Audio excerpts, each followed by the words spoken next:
नमस्कार साथियों, आज हम पढ़ रहे हैं परमाणु की संरचना के बारे में। और परमाणु की संरचना से ग्रुप डी में 1 या 2 नंबर का प्रश्न जरूर आता है। चैनल को सब्सक्राइब जरूर कीजिए। चलिए शुरू करते हैं।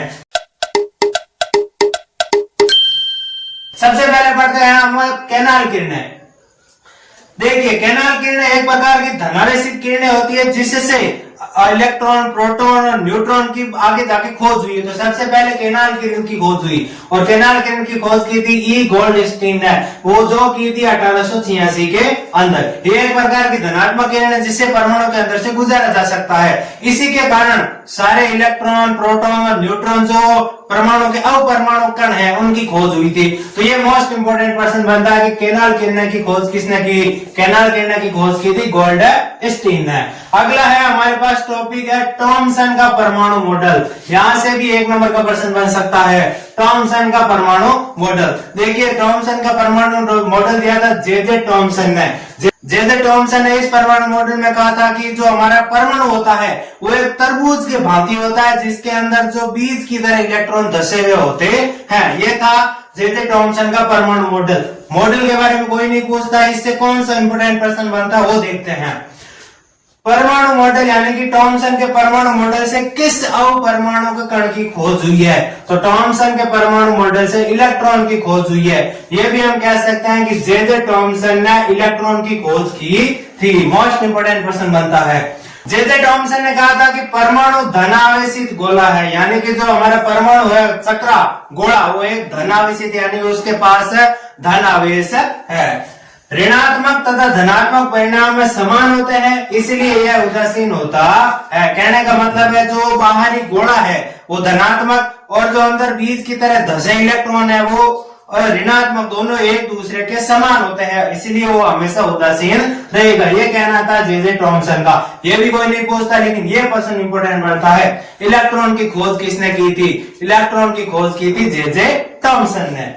अगला हमारा परमाणु मॉडल है रदरफोर्ड का परमाणु मॉडल। यहां से भी 1 नंबर का प्रश्न बन सकता है और इसको अल्फा कण प्रयोग भी कहते हैं।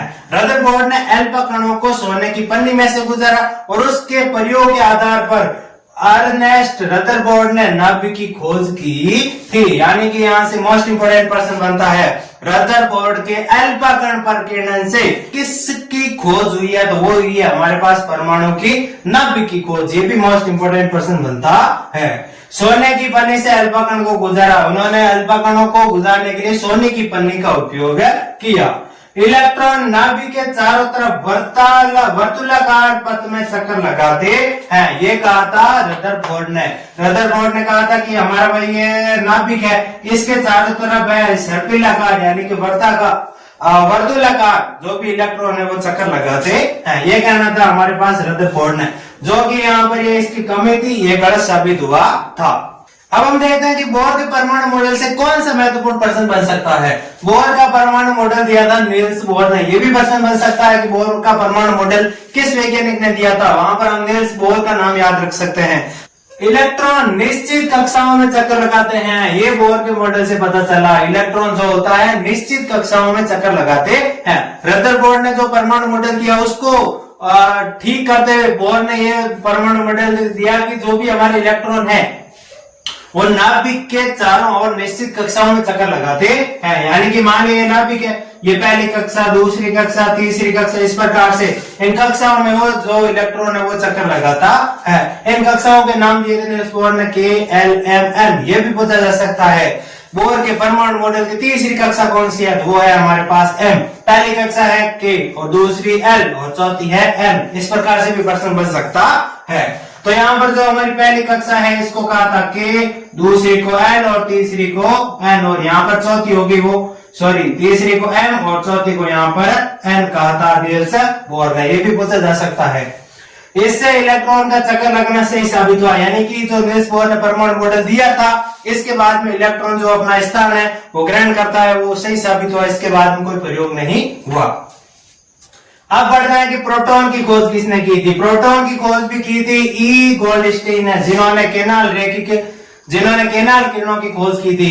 न्यूट्रॉन की खोज की थी जे चैडविक ने। ये भी प्रश्न पूछे जा सकते हैं। देखिए, अब 3 होते हैं परमाणु के अंदर कण। पहला होता है इलेक्ट्रॉन जिसकी खोज की थी हमारे पास है जे टॉमसन ने, और दूसरा होता है हमारे पास है प्रोटॉन, इसकी खोज की थी गोल्डस्टीन ने, और चौथा होता है तीसरा होता है न्यूट्रॉन, जिसकी खोज की चैडविक ने। ये क्वेश्चन मोस्ट इंपोर्टेंट बनते हैं। अब हम देखते हैं कि कक्षाओं में इलेक्ट्रॉन का वितरण कैसे होता है, यानी कि ये जो भी क्लासें होती है, कक्षाएं होती है, इनमें इलेक्ट्रॉन कैसे भरे जाते हैं। इलेक्ट्रॉन भरने के लिए एक सूत्र होता है 2 गुणा n का स्क्वायर, ये होता है इलेक्ट्रॉन भरने का सूत्र। अब यहाँ पर पहली कक्षा है तो n की जगह पर 1 रखेंगे, दूसरी कक्षा है तो 2, और तीसरी कक्षा 3, और चौथी कक्षा तो 4, यानी कि k के लिए 1, L के लिए 2, M के लिए 3 और N के लिए 4 यहाँ पर हम रखेंगे। यानी कि पहली कक्षा में 2 इलेक्ट्रॉन भर सकते हैं, दूसरी में 8 भर सकते हैं, तीसरी में 18 भर सकते हैं, और चौथी में 32 इलेक्ट्रॉन भरे जा सकते हैं। लेकिन यहाँ पर ये एक ट्विस्ट कह दो या अपवाद कह दो, ये भी है कि अंतिम कक्ष में अधिकतम 8 इलेक्ट्रॉन ही हो सकते हैं। अब हम देखते हैं कि परमाणु की संयोजकता क्या होती है। परमाणु की संयोजकता का मतलब होता है परमाणु द्वारा अष्टक पूर्ण करने में स्थानांतरित इलेक्ट्रॉनों की संख्या, यानी कि कोई भी परमाणु है उसकी कक्षाओं में कितने इलेक्ट्रॉन भर गए, और अंतिम कक्ष के अंदर 8 इलेक्ट्रॉन होने चाहिए। अगर 8 इलेक्ट्रॉन नहीं है तो कितने इलेक्ट्रॉन त्याग सकता है और कितने इलेक्ट्रॉन ग्रहण कर सकता है, उन्हीं की संख्याओं को हम यहाँ पर संयोजकता कहते हैं। यहाँ पर हम देखते हैं कि हाइड्रोजन की संयोजकता होती है 1। देखिए हाइड्रोजन परमाणु जो होता है हमारे पास, उसके में एक ही कक्षा होती है, क्योंकि उसके पास इलेक्ट्रॉनों की संख्या होती है 1, तो इसके अंदर 1 इलेक्ट्रॉन भर दिया कक्षा के अंदर। अब पहले कक्ष के अंदर 2 भरे जाते हैं, तो यहाँ पर 1 की जगह बच गई, यानी कि यहाँ पर 1 को ग्रहण कर सकता है, इसीलिए इसकी संयोजकता 1 हो गई। अब हीलियम है तो हीलियम के पास हम 2 इलेक्ट्रॉन भर सकते हैं। अब 2 इलेक्ट्रॉन भर दिए, कोई जगह ही नहीं बची है और अष्टक भी पूर्ण है, इसका मतलब हीलियम की जो संयोजकता वो 0 हो गई। लिथियम के पास 3 इलेक्ट्रॉन होते हैं। अब 3 इलेक्ट्रॉन होने की वजह से वो क्या करता है कि दूसरी कक्षाओं में भी 1 इलेक्ट्रॉन भरेगा। अब दूसरी कक्षा में 1 इलेक्ट्रॉन भर गया, लेकिन इसके पास अब या तो ये 7 को ग्रहण करे या इस जो एक बाहरी कोश में भरे इसको हटा दे, तो इनमें से आसान है इसको हटाना, यानी कि 1 को यहाँ पर ये त्याग सकता है, इसलिए यहाँ पर लिथियम की संयोजकता हो गई 1। अब सोडियम की बात करते हैं। सोडियम के पास हमारे पास जो भी इलेक्ट्रॉन होते हैं वो होता है 11। पहली कक्षा में 2 भर दिए और दूसरी कक्षा में भर दिया हमारे पास 8, 5, 6, 7, 8, और तीसरी कक्षा में भर दिया 1। अब यहाँ पर लिथियम जैसी इसके साथ प्रॉब्लम हो गई है, यहाँ पर अष्टक पूर्ण करने के लिए अधिकतम 8 चाहिए, लेकिन 8 यहाँ पर पूर्ण करने के लिए इतनी शक्ति नहीं है, तो 1 को ये त्याग देता है, 1 को त्यागता है, इसका मतलब सोडियम की संयोजकता हो गई 1। इस प्रकार से परमाणु की संयोजकता ज्ञात की जाती है।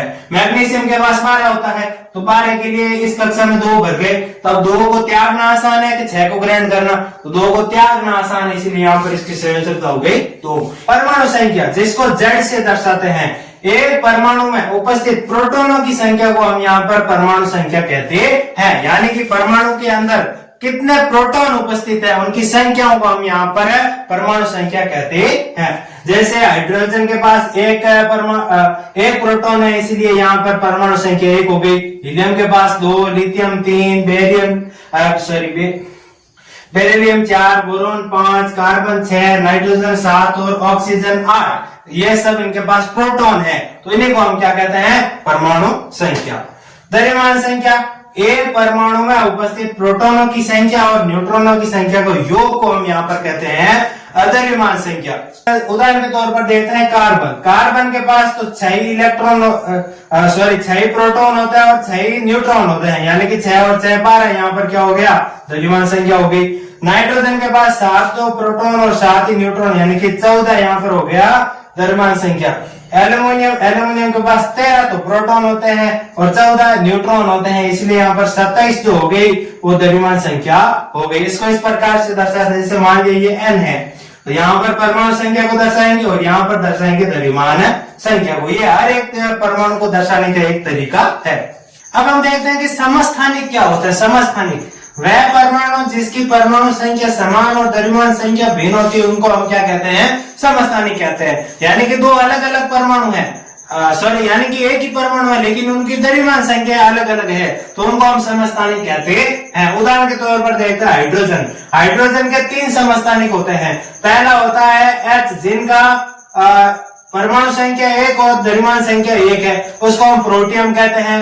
और दूसरा होता है जिसका परमाणु संख्या 1 और द्रव्यमान संख्या 2 होता है, जिसको ड्यूटेरियम कहते हैं। और परमाणु संख्या 1 और द्रव्यमान संख्या 3 वाले को ट्राइटियम कहते हैं। यहाँ पर फर्क किस में आता है? फर्क आता है यहाँ पर न्यूट्रॉनों में।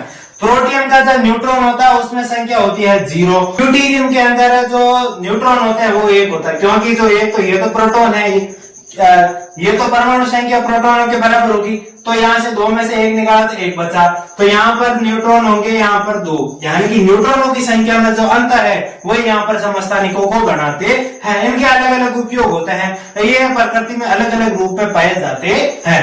अब हम देखते हैं कार्बन। कार्बन के 2 समस्थानिक देख सकते हैं, 6 12, यानी कि 6 तो है परमाणु संख्या और 12 द्रव्यमान संख्या, और एक है 6 14, यानी कि 6 तो परमाणु संख्या और 14 द्रव्यमान संख्या। यहाँ पर इसमें न्यूट्रॉन है 6 और इसमें न्यूट्रॉन है 8, तो यहाँ पर यह भी पूछा जा सकता है कार्बन के 6 14 वाले समस्थानिक में न्यूट्रॉनों की संख्या वो होती है 8, ये भी प्रश्न बन सकता है। क्लोरीन। क्लोरीन के लिए हम देखते हैं 17 35, 17 तो परमाणु संख्या और 35 द्रव्यमान संख्या। क्लोरीन 17 37, 17 37 में परमाणु संख्या और द्रव्यमान संख्या, ये भी पूछा जा सकता है। अब समस्थानिकों का उपयोग क्या होता है? समस्थानिकों का हम 2-3 इंपोर्टेंट प्रश्न यहाँ से बनते हुए देखते हैं। समस्थानिक में एक आता है यूरेनियम। देखिए यूरेनियम के यू होता है 234, 235 और 237, इन सब का अलग अलग उपयोग होता है। लेकिन जो ये हमारा 235 वाला है द्रव्यमान संख्या, जिनकी द्रव्यमान संख्या 235 है, उस यूरेनियम के एक समस्थानिक का उपयोग विद्युत बनाने में होता है, यानी कि इससे विद्युत धारा संयंत्रों में इसका उपयोग होता है। कोबाल्ट के समस्थानिक का उपयोग कैंसर के इलाज में किया जाता है। C60 यानी कि कोबाल्ट जो जिसकी द्रव्यमान संख्या 60 है उसका उपयोग होता है कैंसर के इलाज में। अब घेंगा रोग के इलाज में आयोडीन के एक समस्थानिक का उपयोग होता है। अब हम देखते हैं कि समभारिक क्या होता है। देखिए परमाणु के अंदर समभारिक भी होता है। समभारिक का मतलब होता है हमारे पास परमाणु की संख्या अलग होना और द्रव्यमान संख्या समान होना, यानी कि 2 परमाणु है, उनकी परमाणु संख्या तो अलग है लेकिन द्रव्यमान संख्या समान है, तो उनको हम समभारिक कहते हैं। एक उदाहरण देखते हैं। आर्गन हमारे पास 18 परमाणु संख्या के साथ है और जो कैल्शियम है वो 20 परमाणु संख्या के साथ है, लेकिन इनका जो द्रव्यमान संख्या वो 40-40 दोनों का समान है, इसलिए एक दूसरे की क्या हुए? समभारिक हुई। अब यहाँ पर फर्क कहाँ पर पड़ा? देखिए फर्क पड़ा यहाँ पर प्रोटोनों की संख्या अलग, यहाँ पर प्रोटोनों की संख्या क्या है? अलग है। प्रोटोनों की संख्या अलग है और न्यूट्रॉनों की संख्या समान है।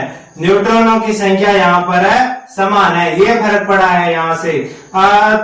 समभारिक में न्यूट्रॉन में अलग थे और यहाँ पर प्रोटॉन अलग है, ये दोनों में अंतर है। और वीडियो अगर अच्छा लगा तो चैनल को सब्सक्राइब जरूर कीजिए, और अगर बढ़िया और इम्पोर्टेंट प्रश्न देखना चाहते हो तो हमारे साथ जरूर जुड़िए। Thank you.